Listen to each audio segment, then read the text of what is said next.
Assalamualaikum dan selamat Hari Malaysia kepada semua pelayan Sinar Harian. Sinar PM 16 September bersama saya Hazam Mokhtar. Bekas Ketua Menteri Sabah Tan Sri Musa Aman menggesa Presiden Warisan Datuk Seri Muhammad Shafie Apdal berhenti menabur fitnah dan dendam terhadapnya pada PRN Sabah kali ini. Musa berkata ini disebabkan beliau tidak bertanding di mana-mana dun Sabah pada PRN, sekaligus bukan tentangan untuk Presiden Warisan itu membuat fitnah. Beliau yang juga bekas adun Sungai Sibuga berkata pihaknya sebelum ini turut memfailkan saman RM1 bilion terhadap Yayasan Sabah termasuk Shafie terhadap pembohongan dan fitnah kepada dirinya. Dalam pada itu, Musa meminta agar Shafie memberi fokus kepada pencapaian yang ditawarkan kepada rakyat sepanjang pemerintahan sebelum ini.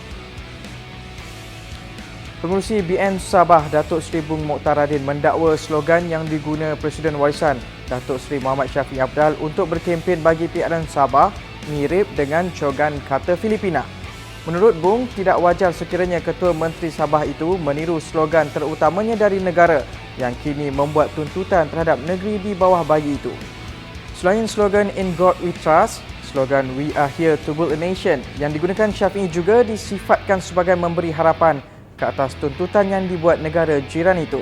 Sebelum ini, beberapa ahli politik di Filipina mula mengorak langkah untuk memperbarui tuntutan ke atas Sabah dengan mencadangkan rang undang-undang bagi meminda Akta Pasport Filipina 1996 dan memasukkan Sabah dan zon ekonomi eksklusif sejauh 200 batu ke dalam peta negara berkenaan.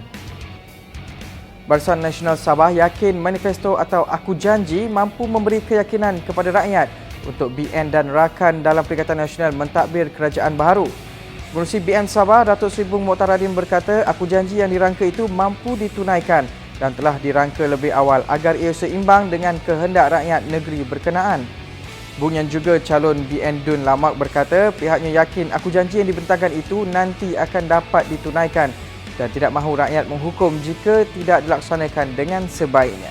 Bagaimanapun, Bung berkata kerjasama yang dijalinkan antara BN dan PN sehingga kini dilihat sangat baik khususnya di kawasannya apabila beberapa pemimpin daripada parti rakan lain turut bersama beliau berkempen.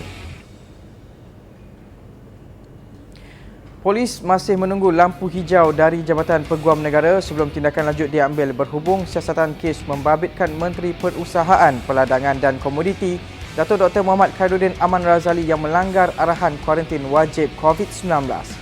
Timbalan Pengarah Siasatan dan Perundangan Jabatan Siasatan Jenayah Bukit Aman, Deputi Komisioner Mio Farida Latrash Wahid berkata proses pendakwaan hanya akan dibuat selepas mendapat kebenaran pihak Jabatan Peguam Negara. Pada 9 September lalu, Ketua Polis Negara Tan Sri Abdul Hamid Badur memberitahu kertas siasatan akan diserahkan kepada pihak Jabatan Peguam Negara selain telah merakam keterangan lebih 10 saksi bagi membantu siasatan berhubung kes terbabit. Manakala Kementerian Kesihatan dilaporkan menyerahkan kertas siasatan dalaman pihaknya berhubung isu berkenaan kepada polis untuk tindakan lanjut. Kita beralih ke berita sukan. Persatuan Bola Sepak Malaysia FAM dijangka menamakan pengarah teknikal badan induk itu yang baharu dalam tempoh terdekat susulan keputusan Peter Diro melepaskan jawatan berkenaan. Setiausaha Agung FAM Stuart Ramalingam berkata badan induk itu masih meneliti kriteria calon yang sesuai. Walaupun Ketua Unit Pembangunan Belia FAM Datuk Ong Kisi yang merupakan penolong kepada Diru dikatakan menjadi pilihan utama untuk mengisi jawatan tersebut. Stuart menegaskan calon yang bakal dilantik mestilah meneruskan program pembangunan yang dirancang FAM namun masih boleh menyumbang idea bagi memperkasakan program bola sepak di peringkat akar umbi.